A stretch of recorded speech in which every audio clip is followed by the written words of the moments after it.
Sa taglay niyang kulit, tsak ika'y mapapaibig. Ang bibi mo at ang bibi ko. Love you, pare. Bibo! Bibo!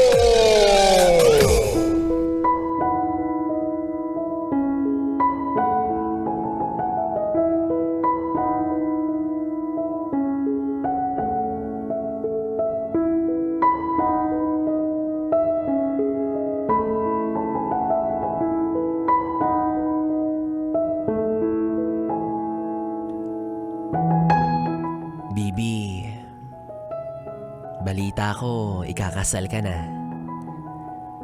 Ramdam na ramdam ko yung excitement na meron ka. Habang papalapit ng papalapit, ang pagmamahal mo para sa taong magiging kabiyak mo ay mas lalong nagiinit. Finally, ito na yun. Ang araw na magbubuklod sa inyo sa loob ng mahabang panahon. Wala nang atrasan. Wala nang pag-aalinlangan. Siya na ang pinipili mong makasama sa lahat ng hirap at ginhawa. May kakampi ka na sa bawat problema dahil sa wakas, hindi ka na mag-iisa. Sa mga nakalipas mong relasyon, marami kang naranasan na lungkot at pagkabigo pero hindi ka sumuko.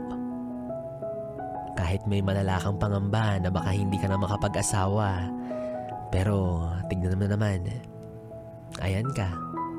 Abalang-abala sa preparasyon para sa pinakamahalagang yugto ng inyong relasyon. Ngayon pa lang, hindi na mawala sa iyong imahinasyon ang para sa iyo'y pinakamahalagang okasyon. Habang naglalakad patungo sa altar, papalapit sa taong mahal mo, sa kanya lang ang diretsong tingin. Wala nang pag-aalinlangan. Wala nang atrasan. Sabay kayong babasbasan at hihilingin na pagpalain ang inyong pagmamahalan. Mangangako sa isa't isa ng wagas na pag-ibig hanggang kamatayan. At sa dulo, maririnig na ang katagang "You may now kiss the bride." Isang matamis na hudyat na sa pag-ibig niyo nag-uugat.